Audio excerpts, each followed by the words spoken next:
At my brother's promotion party, he raised his glass, smiled at the crowd, and said, "I'm the successful one in the family. My sister, she just cleans houses." The room laughed. Not awkward chuckles, real laughter, the kind that stings.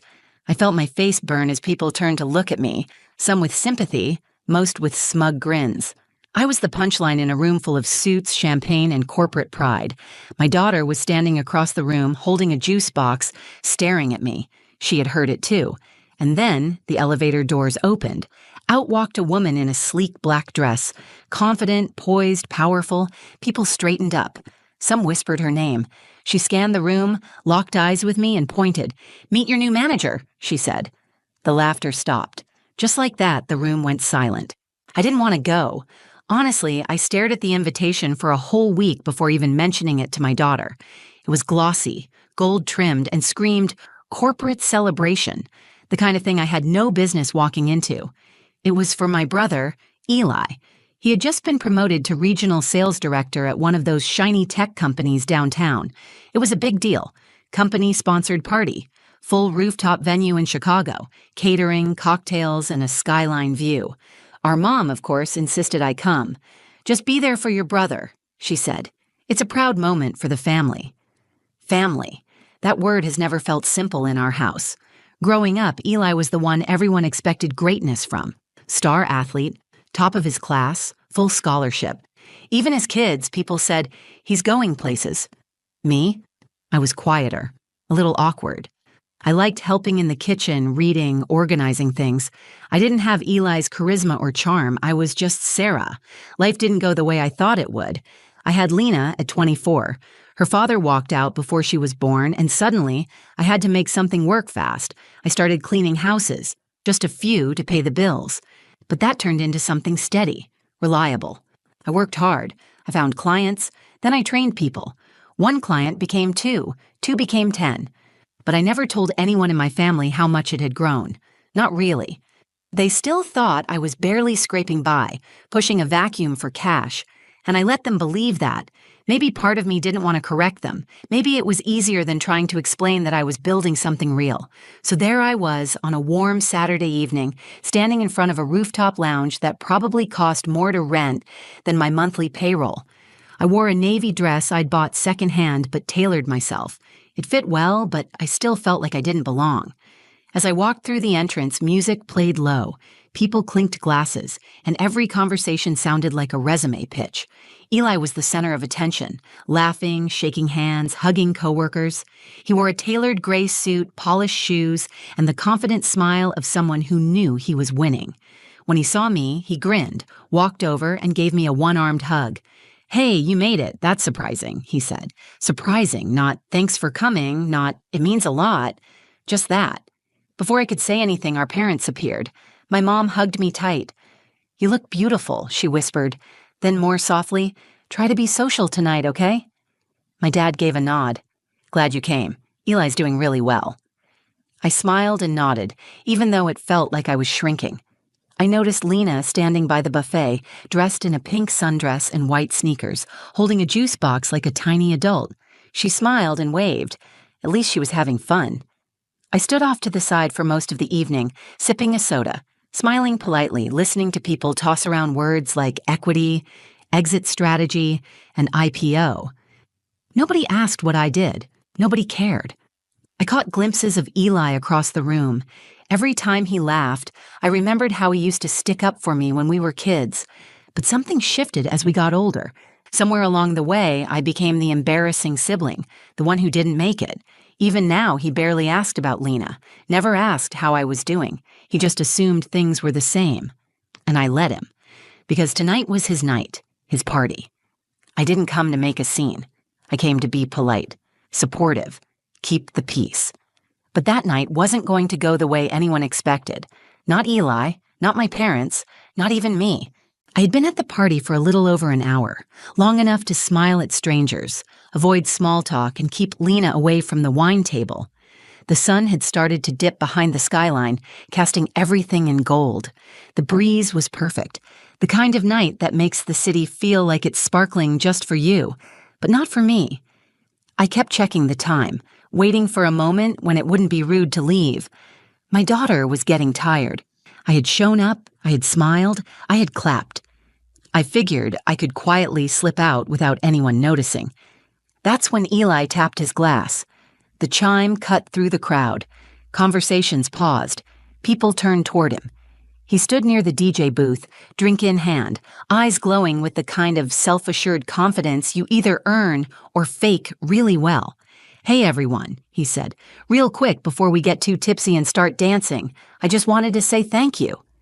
Polite applause. He continued, weaving in all the right buzzwords: grind, hustle, grateful, blessed. The usual. I watched from the edge, arms crossed, half listening, half hoping Lena wouldn't get bored and start pulling on my dress. "And of course," Eli said, his voice shifting to that performative charm he used at family dinners, "I want to thank my family. My parents, obviously, for everything. My dad, who taught me how to work hard. My mom, who kept me grounded. Couldn't have done it without you guys." More clapping. My mom wiped away a proud tear. "And of course," he added, pausing for effect, "my little sister, Sarah. She's here tonight, too." I looked up. My stomach turned. People followed his gaze and found me. He smiled.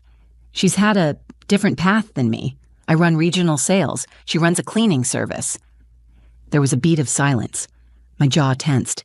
"She's the one in the family who makes sure the floors sparkle and the windows shine. So if anyone spills tonight, don't worry. She's got it covered." Laughter broke out. Real laughter. Full-bodied. A few people looked at me with that awkward, half-guilty sympathy. The kind that says, "I'm sorry he said that," but also, "Wow." I felt heat climb into my face.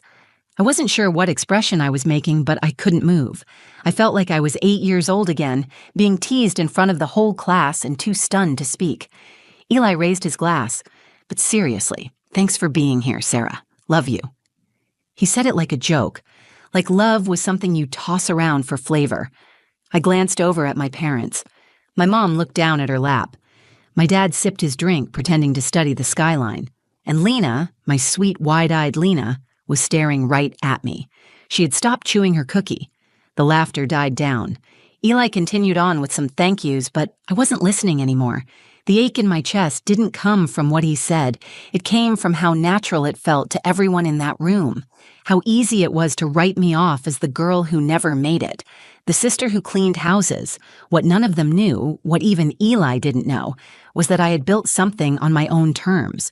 14 employees, 27 regular clients, contracts with commercial spaces, real estate firms, and even a luxury gym chain.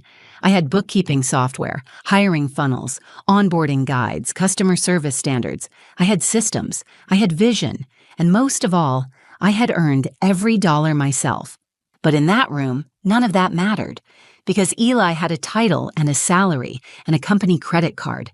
I suddenly couldn't breathe. I turned and stepped off the rooftop, heading toward the elevator. I needed air. I didn't cry. I didn't scream. I just pulled out my phone and called the only person who had ever treated me like more than just a cleaner. "Claudia," I said when she answered. "I know this is last minute, but are you still planning to come?" There was a pause, then her voice, steady, warm. "I'm 2 blocks away. Be there in 5. The elevator doors slid shut behind me, sealing off the sound of the party, the music, the laughter, the clinking glasses. It all became muffled, like noise from a life I wasn't invited to be part of. I stood in the hallway trying to collect myself. My heart was pounding, not from embarrassment anymore, but something else. Anger. A deep, slow burn that had been growing for years and finally found a voice. I looked at my reflection in the dark elevator glass. My dress still looked neat, my hair still held in place. I didn't look broken, but I felt cracked open. I had spent so many years playing small, keeping quiet, letting people underestimate me because it was easier than correcting them. I told myself it wasn't worth the energy, that my work spoke for itself, that real power didn't need an audience. But then I saw Lena's face. That's what changed everything. I couldn't let my daughter grow up thinking her mother was someone to laugh at. I couldn't let her believe that success only came with a title and a nameplate on a door. I pulled out my phone and texted Claudia. "Still planning to come?" She replied in seconds. "I'm downstairs. Parking now." I stared at that message for a long moment. Claudia wasn't just my wealthiest client. She was the kind of woman who didn't flinch in boardrooms, who gave firm handshakes and direct eye contact.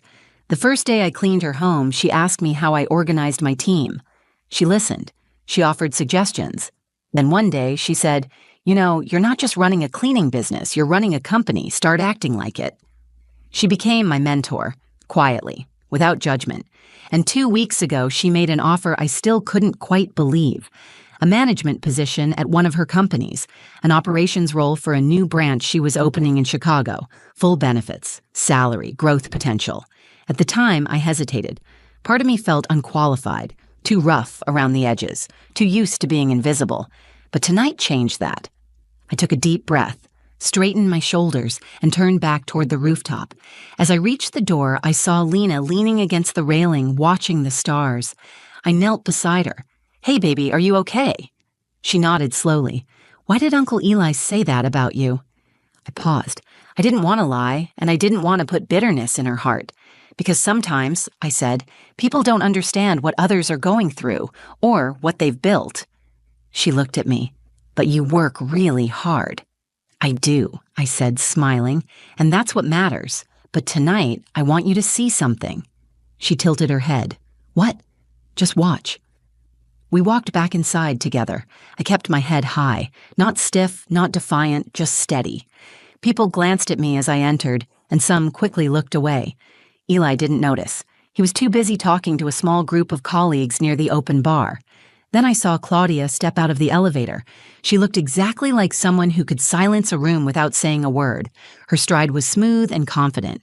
She wore a deep blue blazer over a simple black dress, heels clicking across the floor like punctuation marks. Heads turned. Eli glanced over, his expression flickering with recognition. He clearly didn't know why she was there, but he knew who she was. Everyone did. She was the CEO of Vantage Corporate Solutions, the firm that had recently announced a multi-million-dollar partnership with Eli's company. She smiled at a few people politely, then walked past the bar, straight toward me. People whispered. I held my breath. "Hi, Sarah," she said warmly, extending a hand. "It's good to see you." I took her hand, firm and calm. "You too. Thanks for coming." She smiled again, then turned toward the crowd. "I hope I'm not interrupting anything," she said to the room, loud enough to carry. The music dropped. Conversation stopped. And in that moment, I knew something was about to shift, something I would never forget. The room fell into a thick, unnatural silence. Claudia stood at the center, calm and collected, with all eyes on her. Eli slowly put down his drink. You could see the question forming behind his smile. What is she doing here? She didn't wait long.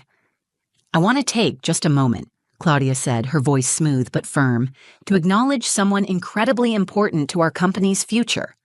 She let that sentence hang in the air just long enough to gather weight. Then she turned and pointed straight at me. "Sarah Velasquez, meet your new operations manager." Gasps rippled through the room. A few people blinked in confusion. One woman actually dropped her glass, the stem cracking against the floor. Eli stared at me, frozen, confused, then laughing like it had to be a mistake. "What?" he said with a small nervous chuckle. "Wait, Sarah." He looked at Claudia. "You sure you got the right person?" Claudia didn't flinch. "I know exactly who she is." She turned to the crowd again, smiling just enough to be disarming. "Sarah isn't just my new manager. She's a business owner, a leader. She built a cleaning company from scratch while raising a daughter on her own, 14 employees, commercial contracts, 0 investors, every dollar earned the hard way." You could hear the shift. People were no longer whispering. They were watching, curious, a little embarrassed, and some genuinely surprised. Claudia continued. "When I first met her, she came to clean my house. Within 10 minutes, I was asking her for advice. And over time, I realized I wasn't just looking at someone hardworking. I was looking at a strategist, someone who understands systems, leadership, and people better than most executives I've hired." She let that settle for a moment, then turned to me. "You earned this, and I'm proud to have you on my team." The applause started slowly, just a few scattered claps from people who recognized Claudia's authority and weren't sure what else to do. But then more joined in, not because they knew me, but because the truth had a way of silencing doubt. Clap by clap, the energy in the room shifted, and as strange as it sounds, the louder the applause grew, the smaller Eli looked. He stepped forward, trying to force a smile. Wow, I didn't know you were working with Claudia. You didn't say anything. I looked him in the eyes. You never asked. His smile faltered. For the first time that night, he didn't have something clever to say. There was no joke, no jab, no recovery, just silence. My mom was standing near a high-top table, eyes glassy. She put her hand to her mouth. My dad looked away, rubbing the back of his neck. And Lena? She stood there beside me, head tilted up, absolutely glowing.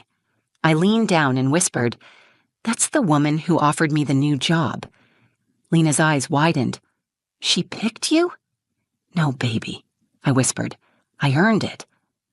Claudia smiled at her, then turned back toward the bar, rejoining a few executives who had clearly just realized the new manager their CEO was raving about was the woman they had chuckled at earlier. I didn't gloat. I didn't raise my voice, but I stood a little taller. I had been quiet my whole life, but in that moment I didn't need volume to be heard. I had finally been seen. As the night went on, a few people came up to introduce themselves. Some apologized, others were just curious. I answered politely, but kept close to Lena. This moment was for her as much as it was for me. Before we left, Eli came over again, more subdued this time. "Look, Sarah, I didn't mean anything by the joke. It wasn't a joke," I said. "It was a reminder of who you think I am, but that's not who I am anymore." He didn't respond. He just nodded, looked down, and stepped aside. I held Lena's hand as we walked toward the elevator. On the ride down, she squeezed my fingers. "Mom?" "Yeah? I'm going to tell everyone at school my mom's a boss now." I smiled. "Tell them I've always been one." The morning after the party, the first thing I did was make pancakes. Not because I had to, but because I wanted to. Something about flipping warm batter in a quiet kitchen, with sunlight pouring through the windows, felt like a victory. A small one. A real one. Lena sat at the table, still wearing the glittery clip from the night before. She looked at me like something had shifted, not in a childlike way, but like she had seen something important and was still figuring out how to name it. "Did everyone at the party work for you now?" she asked. I laughed, shaking my head. "Number just some. But I'm their manager now. That means I help lead a team." She nodded, satisfied. "I think you should wear a cape." "I'll think about it," I said. But I didn't need a cape. I had something better. Respect. From my peers, my mentors, and most of all, myself. That party didn't change me. It revealed me. It showed me the version of myself I had been quietly building while the world wasn't watching. Every early morning, every contract negotiated at a coffee shop, every payroll deadline I met when the numbers barely stretched. I was becoming someone strong, someone who could walk into a room and not flinch when eyes turned her way. I used to think humility meant hiding. That being modest meant keeping my success to myself. But now I know that humility is quiet strength, not silence. And confidence isn't arrogance. It's truth without apology. That moment at the party, when Claudia pointed at me and said, "Meet your new manager," didn't just silence a room. It shattered a belief I'd been dragging around for years. That success had a look, a sound, a family-approved shape. It doesn't. Success isn't a title. It's choosing not to give up. It's building something when no one claps for you. It's showing up even when you're treated like the help. After the party, my mother called me. She didn't talk about Eli. She talked about me. "I'm sorry," she said, her voice quiet. "We didn't see how hard you were working. We thought we knew who you were. We were wrong." She cried. I cried. It wasn't perfect, but it was a start. My father didn't call. But a week later, he dropped by my apartment with 2 bags of groceries and didn't say much. He just put them on the counter and asked how the new job was going. I told him it was hard, but good. He nodded and said, "I'm proud of you." That was enough. And Eli? We haven't talked much since the party. But I heard from a mutual friend that he hasn't made many jokes lately. Maybe he's thinking, maybe not. That's not my work to do anymore. Because here's what I know now. You don't have to explain your worth to people who are committed to misunderstanding it. You don't have to shrink yourself to fit their comfort zones. And sometimes, the best kind of revenge isn't a comeback speech. It's undeniable growth. So now, when I walk into meetings at Claudia's company, I walk in with my head high. I talk about operations, leadership pipelines, long-term strategy, and nobody asks if I'm there to clean the floors. Not that I'd be ashamed if they did. I built something from nothing, and I'll never be ashamed of that. I still run my cleaning company part-time. I couldn't let it go completely. It's where I started, and it's where I learned everything that makes me the leader I am now. And Lena? She told her whole second-grade class that her mom runs 2 businesses. Her teacher emailed me to ask if I could come in for career day. I said yes, because it's time my daughter, and every kid in that classroom, learns that success doesn't always look like a corner office. Sometimes it looks like a mom in sneakers, carrying a clipboard, managing a team, and showing up when it matters, not just to prove something, but because she can. And if this story meant something to you, if you've ever been underestimated, overlooked, or laughed at, remember, you don't need anyone's permission to rise. You just need the courage to keep going. If you like this video, please give it a thumbs up. It really helps the channel grow.